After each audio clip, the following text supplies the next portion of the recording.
Welcome, age of vintage society. Virginia Bell was a model, burlesque dancer and actress from the 1960s. She only appeared in 4 movies: Scanty Panties, Belle, Bare and Beautiful, Gertie the Grapefruit Girl and Friends, and Fraulein Doctor. What was Virginia Bell's key to success in men's entertainment? Make sure to watch the video until the end and leave your thoughts in the comments. If you are new here, join our wonderful community by subscribing to the Age of Vintage channel. It is finally time to discuss Virginia Bell. I usually don't go for the easy ones. Not that Ms. Bell was easy, but the obscurities attract me more. It's the hard stories which grab me, but how long can I ignore a woman whose middle name was Ding Dong with a 48-inch bust? So the challenge here will be to find something new about the lovely gorilla in the room. If a woman is 5 feet 2 inches tall and weighs 120 pounds, do you think she would look at having a size 48 chest as a curse? Maybe if she had trouble getting around with those dancing big balloons. Not Virginia Bell. The girl, who later became the most famous nude star of the world, learned not only how to move around gracefully with such generous endowment, but also she learned how to nude dance like a superstar. Her titanic breasts earned her fame not only on stages around the United States, but also in vintage B-movies too. This buxom darling no doubt had to learn to live with her giant assets. Breast reduction surgery back in that era was not the routine procedure that it is today, and no doubt her hometown of Montrose, California also helped with this cutie learning to live with her gifts. A lovely girl in the Golden State, not soaking up all the West Coast sunshine in bathing suits and skimpy tops. Preposterous to even think about it. If you have not guessed by now, Virginia Bell's G-cup breasts were the item this woman possessed that had men clambering to get magazines where she was featured. Each of her breasts sat like a big fleshy orb on her chest, defying gravity to give them their natural perkiness. They were huge, soft and amazingly stretch mark free. Those berries on her mountain stood out like 2 big steel rivets. The areolas were nicely proportioned to the size of her breasts, which means they were huge in and of themselves. We can only imagine this busty darling got her nickname Ding Dong because they most likely looked like 2 church bells swinging around her frame when she was dancing on stage. Virginia even increased her own legend in men's entertainment by combining her favourite sport, volleyball, and her career by playing the game in the buff and letting everyone take in her spectacular bust and figure.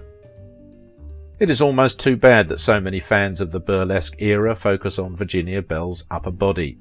The rest of her 5 foot 2 inches, 1.57 metres, 48, 24, 36, 122, 61, 91 centimetres, 120 pounds, 55 kilograms, body was just incredible too.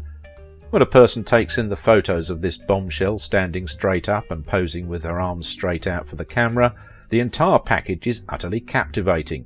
Her arms and legs were nicely toned and firm, her rounded firm butt arched towards the camera lens in her pictures, calling men to take in its curvaceous sexiness. This vintage pin-up was not terribly slim, but was not plump or chubby in any way either.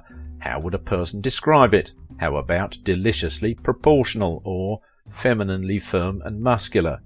Think in those terms and you will have an image of this knockout. A woman who looked this good was bound for success in men's entertainment. One newspaper report from 1963 claimed that Virginia Bell made $1,500 a week entertaining people on burlesque stages around the country. This stunner shows her sexy, attractive looks for the world and pulls in men everywhere. Of course, being as cute as Virginia Bell was, this added to the magnetism of her work. At first blush, a gentleman would probably think she had a hint of a wee Irish lass in her, with her fair features, light-coloured eyes and long blonde hair. This well-endowed actress also had an engaging smile that drew men into the photo images. Her grin was not used to convey lust, but was instead intended to reveal that she really enjoyed appearing without clothes for men everywhere. The only way to interpret this honey smile is that she loved what she did, and the famous pin-up wanted to share her amazingly sexy body with the world. Also, she did not wear much makeup in her work. Who else would have had such confidence except a woman who was both gorgeous and confident in her looks? Of course, fair hair and fair features mean the rest of this busty stunner was fair-toned too. Like the rest of Virginia, her snatch was shapely, well-groomed, and mesmerising with how it drew in all men's attention. The thing about such a stunning woman as Virginia Bell is that she did not have to wear much clothing in her photo shoots. Who wanted her to? She was amazing looking when posing. Sure, the busty burlesque queen would put on the skimpiest outfits from time to time for the publishers who wanted it. Corsets, bikinis, button-down blouses, they were all made to show her giant cleavage to the world, but she needed none of them. Just the image of her standing on stage holding a feather boa over her head and nothing else in the picture could transfix a man looking at her statuesque beauty. Famed men's magazine photographers flocked to get Virginia Bell as a model in their works because she was so captivating. Famed cameramen and cult filmmaker burlesque performers of the era. Needless to say, cornering this gorgeous and graceful lady into still pictures alone would have been a crime. Men everywhere needed to see her on screen to appreciate her talents, and that is exactly what happened. She made her first movie appearance in the 1963 piece Belle, Bare and Beautiful, which was directed by the sexploitation duo of Gordon Lewis and David Friedman. Allegedly, Virginia Bell's husband, Eli Jackson, wanted this piece made. There's nothing in the history of the film indicating that Mr. Jackson intended it to be a movie for his private viewing, and men everywhere thank him for his generosity. His wife's dance movements across the stage exhibiting her bare, enormous breasts should be mandatory viewing for every person who is a fan of the female figure. From the Belle Bare movie, this stunning knockout of a woman went on to star in the 60s films Lullaby of Bearland, Fraulein Doctor, and Gertie the Grapefruit Girl and Friends. These all featured Virginia again posing her best assets for the camera lens and moving with grace and beauty. We dare any man to take in these works and pull their gaze away from her majesty. And if the Hollywood executives were not going to put her in mainstream features, then Virginia Bell found another way to make herself known in movies. She was also known for dancing on stage in between features for audiences' entertainment. Men, we are sure, loved it. Star of Gertie the Grapefruit Girls and Friends in 1969 and Lullaby of Bearland in 1964, I hesitate to call Belle an actress, as her real talent was swaying them slowly in unison, but she did find work in the business. Virginia, with the help of Russ, pretty much owned Fling magazine, but her most famous cover is probably the 1959 issue of Sir Knight, in which she flaunts in front of what must be the first graffiti-covered wall in history. Virginia Bell, which is where the Ding Dong moniker came from, was born in 1932. She was born as Virginia Miriam Beck. Her parents were John Charles Beck and Frida Jugend. She graduated high school in 1949. She was married a short time to Charles Merle Bell and then to Eli Jackson, who would go on to produce some of her earliest movies. Unlike most big-busted talents with aspiration, she was born in California and didn't have to hitchhike out to get discovered. She was apparently pushed into Stags by her husband. Bell began her career in burlesque at age 22. By the 1950s, Bell began posing for men's magazines. Virginia had one starring role in a feature film, Belle, Bare and Beautiful.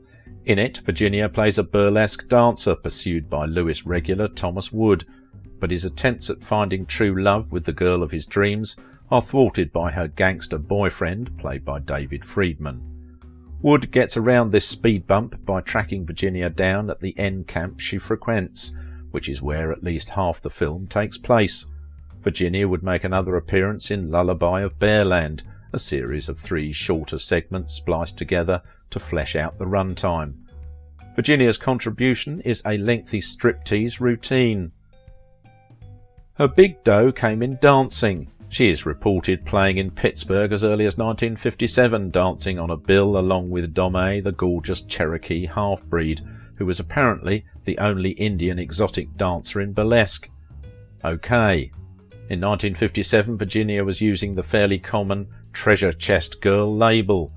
She was also doing a 15-minute dance between movies such as Geisha Girls and Some Like It Cool. At the time, and reportedly also danced, wherever girly carnivals are still in ascendancy.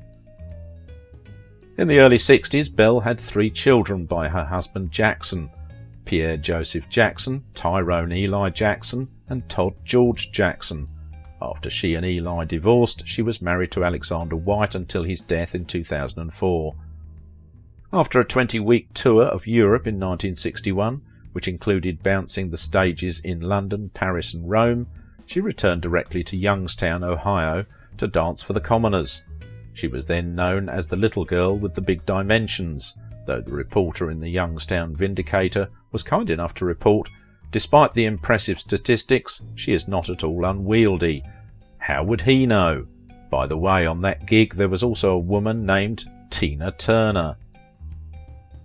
And like so many of her burlesque compatriots, this beauty silently faded away from men's entertainment and the public's longing attention. However, it should be a testament to her beauty that reels of her performances turned up in films throughout the 80s and 90s. Virginia in her heyday could easily stand up to and trump the beauties of much later decades. Sadly, this stunning lady is no longer with us. She died in 2010 in Westlake Village, California. If you liked this video, don't forget to give it a thumbs up, subscribe if you are new here, and if you want to support my work, please visit my Patreon page. Now it is your turn. What do you think about the life and legacy of Virginia Bell? From men's magazines to the silver screen, Virginia Bell makes her mark on the 60s burlesque scene.